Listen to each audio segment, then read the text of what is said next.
열왕기하 16장입니다. 르말랴의 아들 베가 제17년에 유다의 왕 요담의 아들 아하스가 왕이 되니 아하스가 왕이 될 때 나이가 20세라.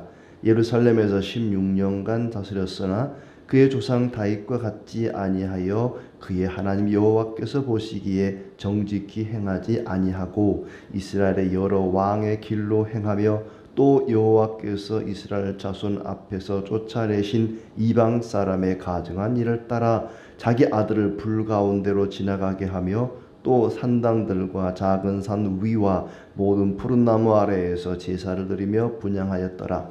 이때 아람의 왕 르신과 이스라엘의 왕 르말랴의 아들 베가가 예루살렘에 올라와서 싸우려 하여 아하스를 에워쌌으나 능히 이기지 못하니라. 당시에 아람의 왕 르신이 엘랏을 회복하여 아람에 돌리고 유다 사람을 엘랏에서 쫓아내었고 아람 사람이 엘랏에 이르러 거기에 거주하여 오늘까지 이르렀더라. 아하스가 아수르 왕 디글랏빌레셀에게 사자를 보내 이르되 나는 왕의 신복이요 왕의 아들이라. 이제 아람 왕과 이스라엘 왕이 나를 치니 청하건대 올라와 그 손에서 나를 구원하소서 하고 아하스가 여호와의 성전과 왕궁 곳간에 있는 은금을 내어다가 아수르 왕에게 예물로 보냈더니 아수르 왕이 그 청을 듣고 곧 올라와서 다메섹을 쳐서 점령하여 그 백성을 사로잡아 기르로 옮기고 또 르신을 죽였더라.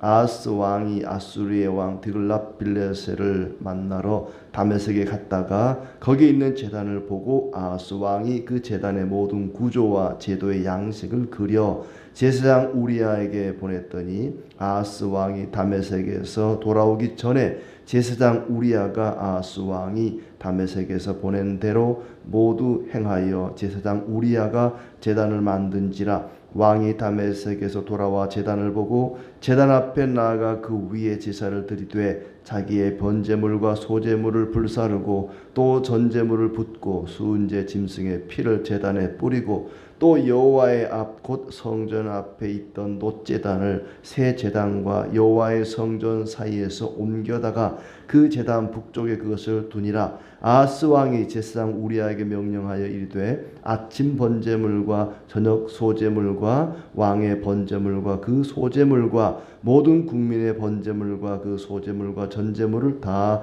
이 큰 제단 위에 불사르고 또 번제물의 피와 다른 제물의 피를 다 그 위에 뿌리라. 오직 놋제단은 내가 주께 여쭐 일에만 쓰게 하라 하매 제사장 우리아가 아하스 왕의 모든 명령대로 행하였더라. 아하스 왕이 물두멍 받침의 옆판을 떼내고 물두멍을 그 자리에서 옮기고 또 놋바다를 놋소 위에서 내려다가 돌판 위에 그것을 두며 또 안식일에 쓰기 위하여 성전에 건축한 낭실과 왕이 밖에서 들어가는 낭실을 아수르 왕을 두려워하여 여호와의 성전에서 옮겨 세웠더라. 아하스가 행한 그 남은 사적은 유다 왕 역대 지략에 기록되지 아니하였느냐. 아하스가 그의 조상들과 함께 잠에 다윗성에 그 열조와 함께 장사되고 그의 아들 히스기야가 대신하여 왕이 되니라.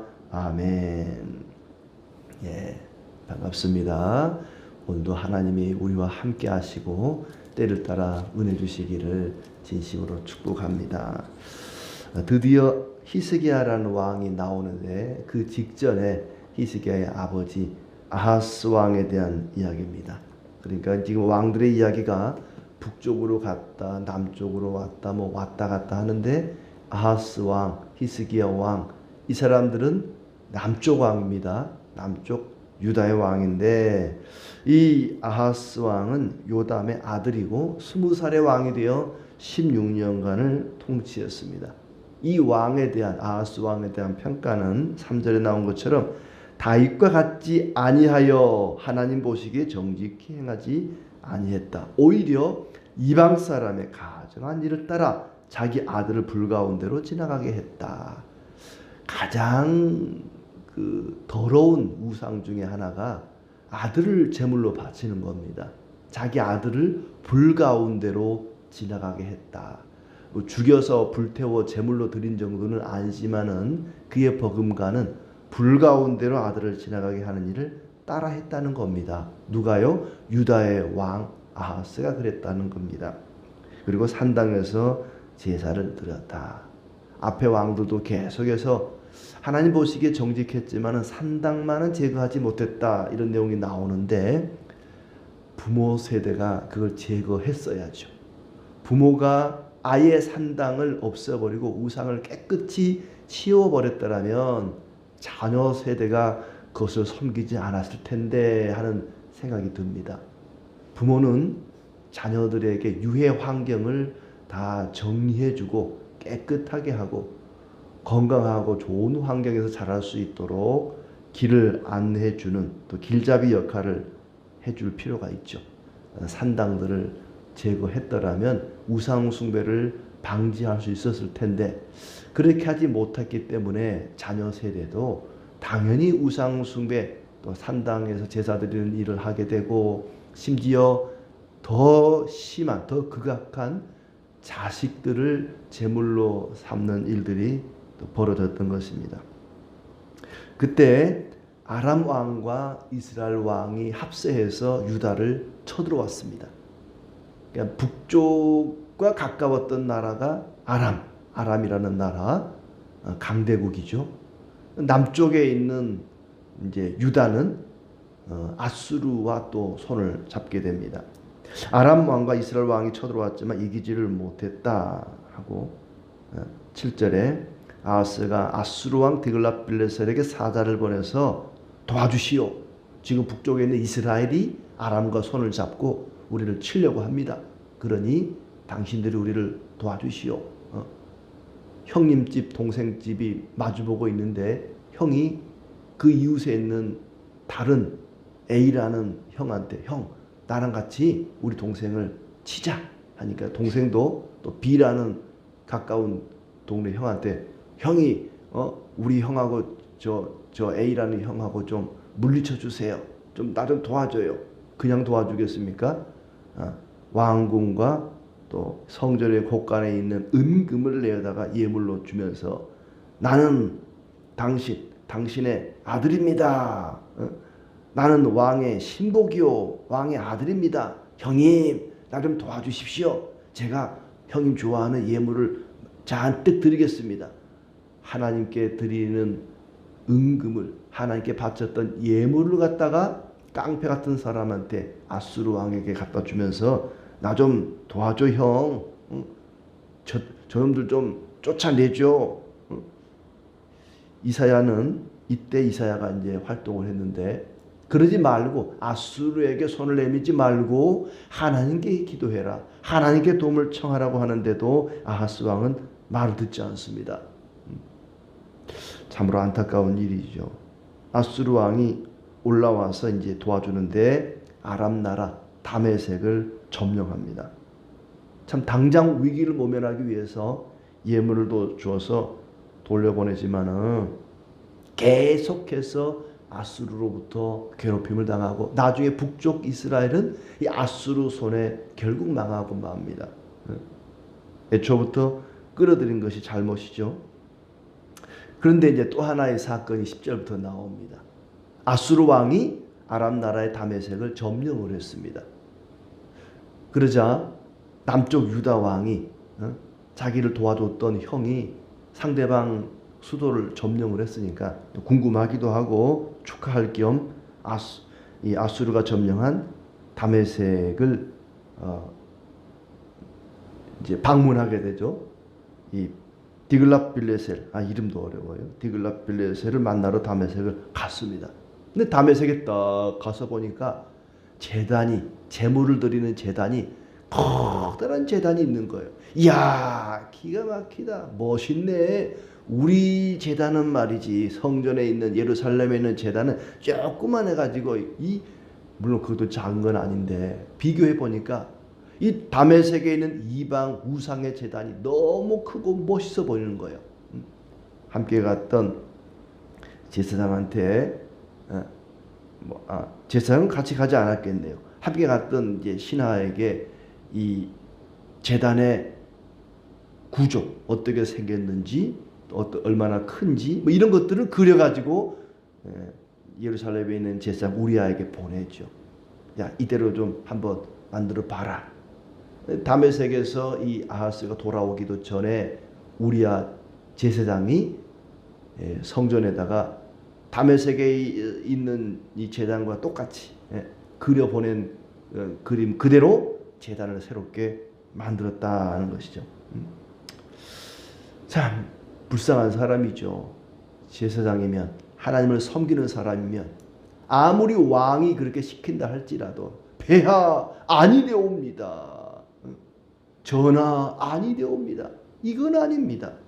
어떻게 하나님 말씀대로 제단을 만들어야지 이방의 우상의 신전의 제단이 크고 멋있다고 그걸 부러워해서 그대로 합니까?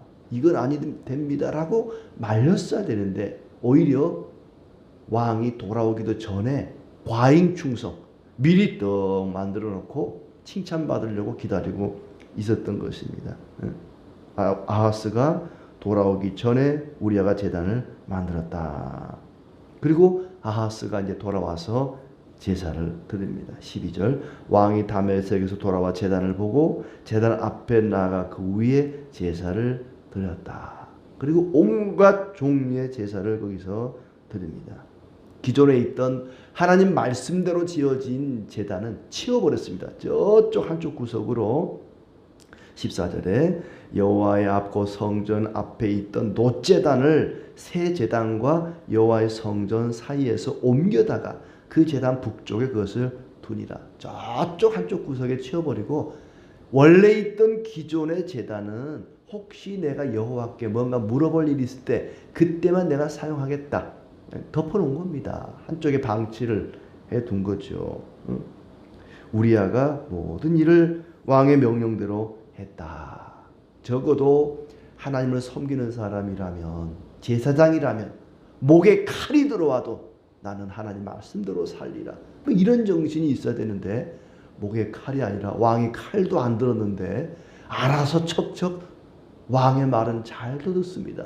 진정한 왕, 여호와 하나님을 섬기는 제사장이 하나님의 명령대로 지어진 제단은 싹 치워버리고 우상의 제단, 제단이라면 이 정도는 돼야지. 이 뭐 성전의 제단이 쬐끄만 게 이게 무슨 제단이야? 저거 치워버려. 이 큰 제단 멋있잖아. 이 제단 이걸로 세워 새롭게. 하나님의 제단은 치워버리고 우상의 제단이 성전 한가운데 더 자리를 잡게 되고 그때부터 모든 제사들은 이 새로운 우상의 제단에서 드려지게 됩니다. 그리고 심지어 이제 물두멍, 커다란 제사장들이 손발 씻고 하는 그런 물두멍도 여기다 두면 안 돼. 치워버려. 그 옆에 있던 여러 가지 막 구조물을 다 떼어내버리고 그리고 18절에 보면은 아수르 왕이 두려워서 낭실을 성전에서 옮겨 세웠다. 왕이 이제 안식일에 성전에 갈 일이 있으면 왕이 잠깐 쉬기도 하고 왕족들이 머물기도 하는 그런 어떤 조그마한 방이 하나 있었는데 그걸 치워버렸다는 거예요. 치웠다는 건 뭡니까? 더 이상 왕이 성전에 들어갈 일이 없다는 겁니다. 성전에 갈 일이 없다는 거예요. 그 안식일에 하나님이 정한 날에 가서 뭐 제사를 드리고 제물을 드리고 그럴 일이 없기 때문에 왕실이 드나드는 방을 없애버렸다. 하나님 말씀대로 뭐 안식일에 가서 제사를 드리고 제물을 드리고 그런 일은 없어버리고 이제 우상 숭배에 푹 빠져서 성전에 있는 하나님을 섬기던 모든 기구들을 하나하나 다 치워버리고 우상 숭배에 전적으로 빠지게 됩니다. 그리고 통치 말년에는 아예 성전을 폐쇄해버렸다. 성전은 있지만은 성전에 가지 못하도록 백성들마저도 들어가지 못하도록 했다는 거죠. 역대하 28장 24절에 아하스가 하나님의 전의 기구들을 모아 하나님의 전의 기구들을 부수고 또 여호와의 전 문들을 닫고 예루살렘 구석마다 제단을 쌓고 성전을 아예 폐쇄시켜 버리고 문을 닫아버리고 모든 기구들을 부수고, 그리고 온 백성들이 다른 신에게 분향하게 하고 우상을 숭배하게 하고 전적으로 우상 숭배를 권장했다는 얘기입니다. 성전이라는 게 뭡니까? 그냥 지어진 게 아니잖아요. 사람의 생각으로 이렇게 하면 하나님 좋아하겠다라고 지어진 게 아니지 않습니까? 하나님 명령대로, 하나님 말씀대로 크기와 넓이와 모든 구조와 양식을 하나님이 명령하신 대로 말씀하신 대로 지어진 것인데, 그리고 각각 위치도 자리도 하나님 말씀하신 대로 놓아진 것이거든요. 근데 그것들을 다 옮기고 뜯어 고치고 나중에는 부셔버리고 문을 닫아버리고 이제는 우상 숭배에 적극적으로 나서게 되었다. 우상 숭배하는데 편리하도록 성전을 개조한 것이죠. 혼합주의입니다. 혼합주의도 아주 심각한 것이죠. 하나님만 섬겨야 되는데 하나님도 섬기고 다른 신도 섬기고, 예수 그리스도만 길이요 진리요 생명인데 다른 것도 길이 될 수 있다. 다른 거 믿어도 구원받는다. 이런 혼합주의가 팽배했던 시대입니다. 그렇지만 나중에 가서 아수르에게 도움을 청했지만 아수르가 이용만 해먹고 속된 말로 등쳐먹고 하여튼 혼줄이 나고 배신만 당하고 가진 거 다 빼앗기고 참 바보 같은 어리석은 짓을 했던 것입니다. 참 아이러니한 것은 이 아하스뿐만 아니라 남쪽에 유다의 왕이든 북쪽의 이스라엘 왕이든 왜 우상 숭배를 계속했을까? 왜 하나님께 혼쭐이 나고서도 우상을 버리지 못하고 예, 하나님 알겠습니다. 이제부터 하나님 잘 섬기겠습니다 라고 말하면서도 한쪽에는 또 우상을 버리지 못하고 움켜쥐고 있었을까? 왜 이스라엘 백성들이, 하나님의 사람들이 우상을 떠나지 못하는 것일까? 그것은 바로 골로새서 3장 5절에 바울이 이야기하는 것처럼 탐심 때문입니다. 탐심이 곧 우상 숭배입니다. 하나님께 그렇게 매를 맞고 혼쭐이 나고서도 우상을 버리기는커녕 더 열심히 섬기는 이유가 뭐냐? 욕심 때문입니다. 탐심 때문입니다. 자기가 갖고 싶은 것, 자기 손으로 움켜쥐고 싶은 것, 이루고 싶은 욕심, 욕망이 있기 때문에 그걸 이루기 위해서 여호와를 섬겨? 아니야. 여호와만 섬겨가지고는 이거는 소득이 없어. 내 꿈을 이룰 수 없을 것 같아. 내 야망을 이룰 수 없을 것 같아. 내 꿈을 이루어주고 내가 갖고 싶은 걸 갖게 할 수 있는 그런 신이 없을까? 다른 신을 찾아 나섭니다. 그 신보다 더 강하고 힘센 신이 있다 그러면 또 옮겨갑니다. 그러니까 우상 숭배하는 사람들, 미신을 섬기는 사람들은요, 하나만 섬기지 않습니다.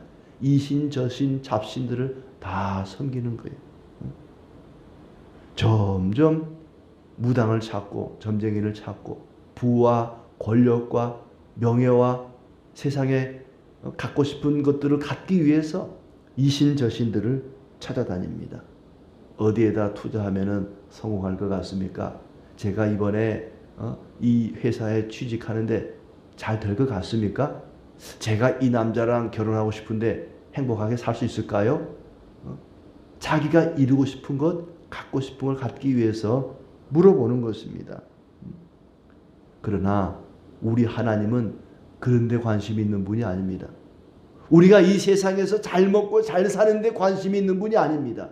얼마나 거룩하고 의롭게 사느냐에 관심이 있지, 우리가 어떤 직업을 가지고 어떤 사람과 결혼해서 얼만큼 잘 먹고 얼만큼 부자로 잘 사는가, 하나님은 거기에 관심 있는 분이 아닙니다. 어떤 직업에 처해 있더라도 어떤 상황에 있더라도 거룩하고 정결하고 의롭게 살아가기를 바라시고 거기에 하나님은 관심이 있으십니다.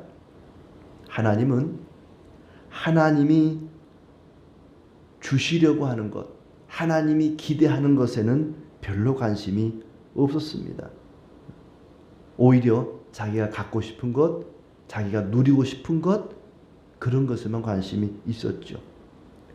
하나님이 모든 탐심을 물리칠 수 있도록 우리에게 성령을 부어주시고 우리 마음속에 하나님의 영으로 충만하게 되면, 내 마음이 예수로 가득하면 더 이상 우리 마음속에는 탐심이 자리 잡을 데가 없습니다.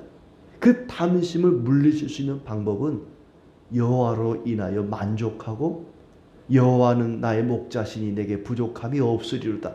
하나님 한 분만으로 부족함을 느끼지 못한다면 탐심을 물리치게 되고 우상 숭배에서 떠나게 될 것입니다. 오로지 하나님 한 분만을 전적으로 신뢰하고 우리 마음속에 성령이 충만한 가운데 하나님의 말씀을 따라 오늘도 거룩하고 정결하고 의롭게 살아가는 복된 삶이 되기를 축복합니다.